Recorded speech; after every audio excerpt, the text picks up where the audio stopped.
So Roku is in a really interesting position given that we're the leading streaming operating system in both the United States and Mexico.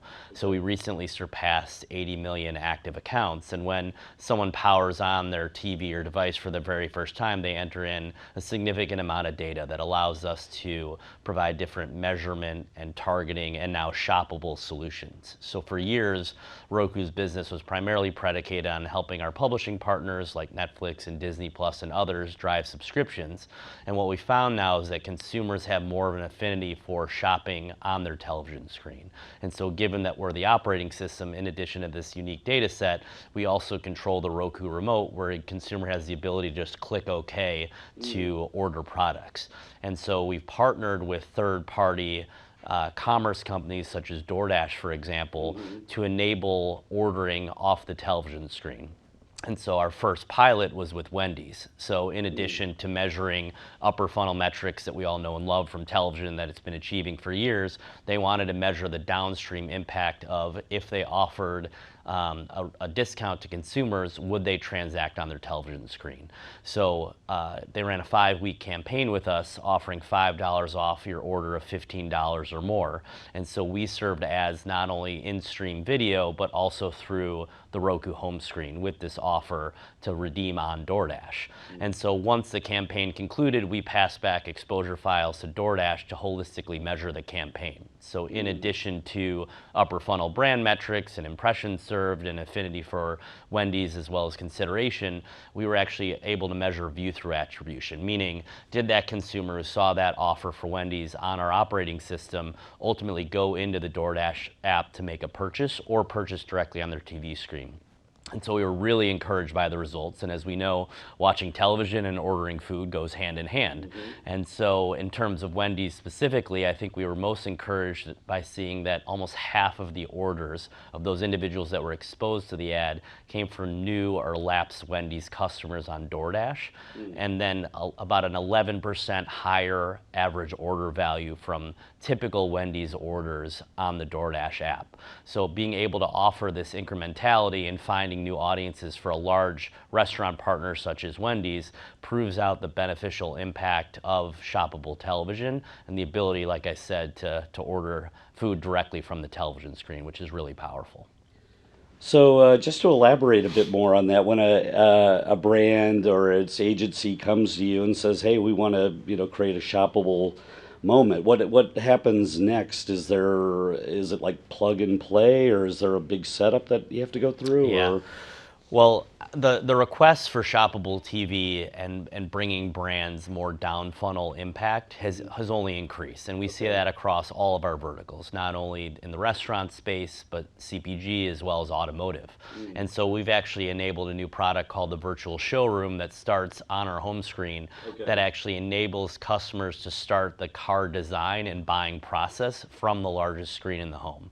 So we partnered with a automotive manufacturer earlier this year to be able to start that car buying and modeling experience on TV, which has historically been reserved for your mobile device. And then to take it a step further, we have a partnership with Cox Automotive. So Cox being the largest conglomerate of automotive websites with well-known publishers like Kelley Blue Book, for example. A lot of automotive brands are coming off of historic sales. And so the next phase is how do we top that? And so in our partnership with Cox, we could actually match our data set from our 80 million active accounts to consumers of Cox Automotive websites like Kelley Blue Book, for example. So the first advertiser that was able to work with us on that was BMW Mini. And so one of the most challenging propositions within streaming is where the heck do I find the game that I want to watch, whether that's across linear television, streaming, all this bifurcation of live sports. And so Mini wanted to solve two things. The first was they created a Get Your Game guide to enable consumers to easier find the NCAA tournament.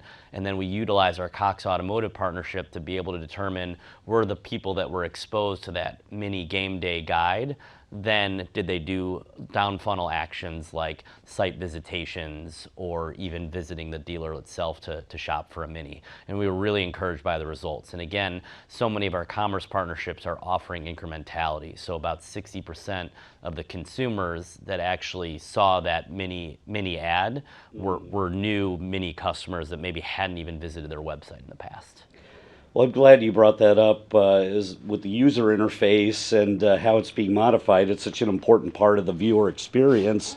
What can you tell us about what you're doing there? You did mention a couple brands there, but is there anything else that brands should know about telling a brand story and the importance of the user interface? Sure. So just given the scale of Roku being in half of all broadband homes in the US, the Roku experience, which encapsulates our home screen inventory, in-stream video, and even our iconic Roku City screensaver billboard, actually reaches a Super Bowl size audience every single day of the year. So previously this billboard, this cityscape that has such a strong following on social media, didn't include brands. And so we've recently invited brands to, quote, take up residence in Roku City through really unique applications with major companies such as Walmart and McDonald's and Disney Cruise Line, for example, so that they can create their moment when this Roku City screensaver is scrolling through people's televisions throughout the United States. And I wanted to hear a bit more about your audience data. I know when you set up your Roku, name, email. Maybe you could clarify that for me. Sure. But also maybe along the way, what do you collect? I suppose you have surveys, and I suppose that all goes into a trove somewhere that provides more. Yeah, it's in my desk. Yeah, right, exactly. Yeah, so as I referenced, Roku having 80 million active accounts and being the leading streaming service, once someone activates a new television or device, they enter in various identifiers such as your name, email address, credit card information. We actually match that back with third-party data providers. You even create a Roku login, for example. Okay. And even something like Roku Pay, where anytime you sign up for a new streaming service or download a movie that might be behind a paywall, you're automatically entered in thanks to your Roku Pay information to basically buy that movie or buy that service. And so we sit on a ton of data that not only says who the streamer is, who the household is, what they're watching, and we're able to utilize that data information to bring more valuable experiences for marketers to then bring to our consumers. So for example, with these shoppable ad units, with the robust level of targeting we have, we understand if someone might be in market for various CPG products, for example, to help with that experience and even the ability to buy off the television screen.